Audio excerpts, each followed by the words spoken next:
Hello friends, आज मैं आपको आरजेएस में इंटरव्यू की तैयारी कैसे करनी है उसके बारे में बताना चाहती हूँ।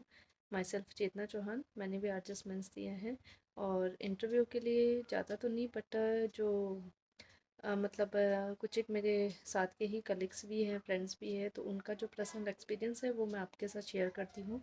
जैसा कि है कि इंटरव्यू की तैयारी के लिए सबसे पहले आपको राजस्थान के प्रोस्पेक्टस में राजस्थान जीके, राजस्थान का जो बेसिक कल्चर है तो उसको ध्यान में रखकर आपको थोड़ा बहुत राजस्थान के बारे में पढ़ना चाहिए। उसके अलावा जितनी भी इंडिया के अंदर कोई करंट सिचुएशन जो चल रही है, तो कोई सोशल इशू हो सकता है, कोई भी अगर मान लो लीगल इशू हो सकता है, तो उनके बारे में पूछ सकते हैं। आपकी हॉबीज़ के बारे में आप अपने बारे में डिस्क्राइब करें, मतलब अपने बारे में आप क्या क्या जानते हैं या आपको क्या पसंद है, तो उसके बारे में आपसे पूछ सकते हैं। आपके गांव से रिलेटेड पूछ सकते हैं कि जैसा कि आप जहाँ से भी बिलोंग करते हैं, तो आपके शहर, आपके गांव, आपकी जहाँ पे भी तहसील है उसके बारे में पूछ सकते हैं आपको।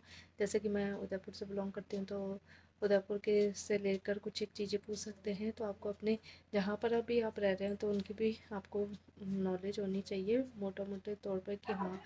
रही बात एकेडमिक की, तो आप आरजेएस मेंस क्लियर करके ही इंटरव्यू के लिए क्वालिफाई होंगे, तो आपने इतना तो पढ़ा ही होगा और आपको एक लेवल तक जो लॉ की नॉलेज है वो तो आपको है ही। तो उसको लेकर भी आपको जो ऊपर ऊपर से है कि सेक्शन है कि मोटे मोटे तौर पे कौन सा सेक्शन क्या बात करता है। जैसे इम्पोर्टेंट सेक्शन मैंने भी बहुत सारे बताए हैं, आपको भी पता होंगे, तो उन सेक्शंस के बारे में थोड़ा बहुत आप पढ़ के जाएं। प्लस जैसे पिछले जो इंटरव्यू हुए हैं, तो उनमें ऐसा एक ट्रेंड रहा है कि जो अभी ओटीटीज जो चल रही हैं, जैसे क्रिमिनल जस्टिस आप ज़रूर देख के जाइएगा, क्योंकि पिछली बार जो क्रिमिनल जस्टिस से रिलेटेड बहुत से क्वेश्चन पूछे गए थे, पुटअप किए गए थे। एक जुवेनाइल जस्टिस के ऊपर पूरा मतलब एक सीरीज़ आई थी, वो मैंने भी देखी थी, मेरे को एक्चुअली याद नहीं आ रहा उसका नेम। तो ऐसे जो क्रिमिनल से रिलेटेड जो जितनी भी ओटीटीज़ है, क्रिमिनल जस्टिस है या कोई और भी है, तो वो आप ज़रूर है ना, मतलब उनको ओटीटीज़ को देख के जाएं और उनमें कैसे ट्रायल की गई है और किन किन लॉज का एप्लीकेबल हुआ था, कैसे एप्लीकेबल हुआ है, तो उन चीज़ों को आप थोड़ा सा मतलब गो थ्रू करके जाएं और पढ़ के जाएं। प्लस आपको राजस्थान हाई कोर्ट के बारे में राजस्थान हाई कोर्ट के बारे में भी जानकारी होनी चाहिए कि, और आपको मतलब जो भी लॉ है, तो लॉ में आपको जो भी आपका फेवरेट सब्जेक्ट है उसके बारे में पूछ सकते हैं कि आपको सबसे पसंदीदा सब्जेक्ट कौन सा है, तो आप उसका जो सिलेक्शन है वो सोच समझ के करें, क्योंकि वो उसी में से हो सकता है कि आपको प्रॉब्लमेटिक या डायरेक्ट या किसी भी तरह का क्वेश्चन पुट अप कर सकते हैं। और सबसे बड़ी बात है कि आपको जितना ही पूछा जाए उतना ही जवाब देना है, क्योंकि अगर उनको आप ज़्यादा से ज़्यादा जवाब देंगे, आगे बढ़कर जवाब देंगे, तो वो क्या है कि आपको और क्वेश्चन पे क्वेश्चन पूछ कर कहीं ना कहीं आपको उलझाने की कोशिश करेंगे। तो आपको जितना ही पूछा है, इंटरव्यू में यही होता है कि आपको मतलब पूछा है जितना ही आप जवाब दें, उससे ज़्यादा आप जवाब ना दें। और अगर कहीं पर आपको अगर जवाब नहीं आ रहा है या आपको याद नहीं आ रहा है, तो आप सॉरी सर कह के आप उसको स्किप कर सकते हैं। आप मतलब गलत आंसर नहीं दें। अगर आपको नहीं आता है तो उसके बारे में आप गलत इन्फॉर्मेशन, गलत जानकारी उनको नहीं दें। तो उससे क्या है कि आपका मतलब नेगेटिव इम्पैक्ट पड़ता है जजेस के ऊपर, जो भी आपका इंटरव्यू ले रहे हैं। प्लस जो मैंने जहाँ तक सुना है, तो जो वहाँ का एनवायरनमेंट होता है वो बहुत ही कूल होता है, अच्छा होता है, सारे सपोर्टिव होते हैं। आपको इंटरव्यू का जो टाइमिंग होता है उससे लेकर और इंटरव्यू होने तक आपको पूरा सपोर्ट मिलता है।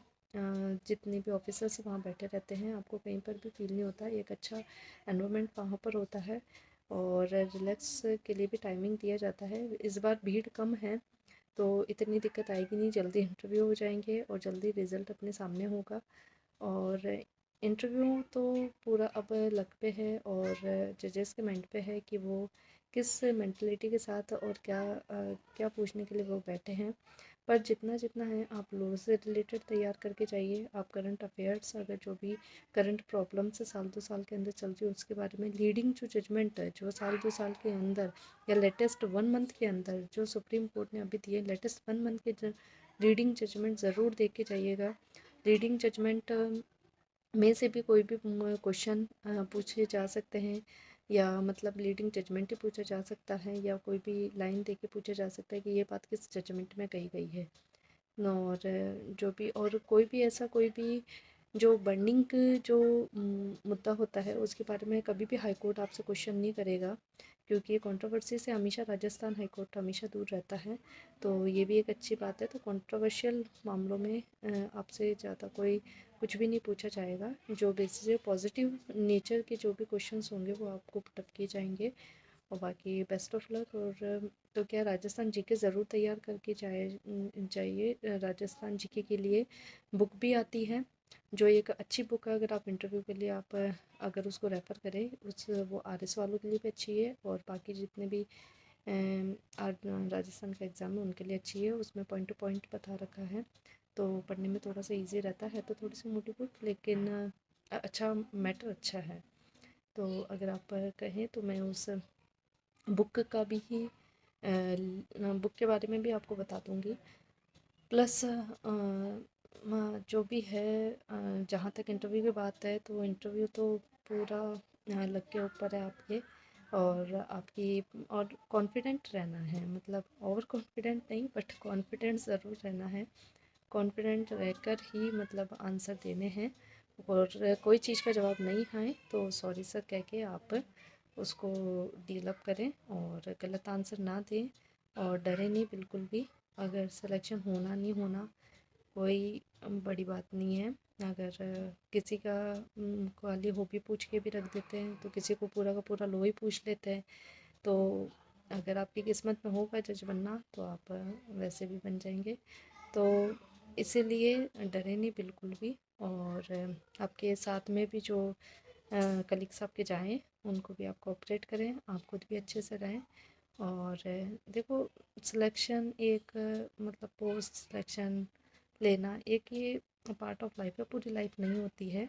अगर कोई कैसा भी रिज़ल्ट रहे आपका, तो प्लीज़ निराश ना हो। आगे अपने मतलब जो भी लाइफ में है, जो भी करना है उसके बारे में आप आगे और अच्छा सोचें, पॉजिटिव रहें, मोटिवेटेड रहें। और जुडिशरी एक अच्छी जॉब है, अच्छी रेस्पेक्टेड जॉब है, तो सब लोग चाहते हैं कि ये लगे। तो उसके लिए अगर आप इंटरव्यू तक जाते हैं तो 10-15 दिन, महीने पर जो भी आपको टाइमिंग मिले उसके अच्छी कोशिश करें, और अपना बेस्ट से बेस्ट देने की कोशिश करें। और जो भी रिज़ल्ट रहता है तो वो तो मतलब ऊपर वाले के हाथ में है, उसमें आदमी कुछ नहीं कर सकता है। तो सब कुछ काम आता है। और ऑल द बेस्ट। और भी कोई इंटरव्यू रिलेटेड अगर कोई क्वेरी हो आपकी, तो ज़रूर आप कमेंट कीजिएगा मुझे। और मैं लाइक सब्सक्राइब के लिए कोई कुछ नहीं कहती हूँ, मुझे उससे कोई मतलब नहीं है। मेरा बस इस चैनल के थ्रू यही है कि मैंने इतनी पढ़ाई की है, तो मेरी पढ़ाई कहीं ना कहीं किसी के काम आए। क्योंकि मैं तो इतना काम नहीं ले पाई, लेकिन मेरा जो नॉलेज है किसी ना किसी के थ्रू काम आए। Okay, thank you, best of luck. और होप सो, वेट करते हैं मेंस का रिज़ल्ट और मेंस के कट ऑफ के बारे में। और कुछ एक ने मेरे को कमेंट किया मेंस के कट ऑफ के लिए, तो मेंस की कट ऑफ जहाँ तक है तो मुझे तो ज़्यादा ही जाने का लग रहा है चांस। और एग्जैक्ट क्या रहती है थोड़ा बहुत, तो मैं थोड़ा एनालिसिस करके ज़रूर वीडियो डालूँगी अगर मुझे टाइम मिला तो।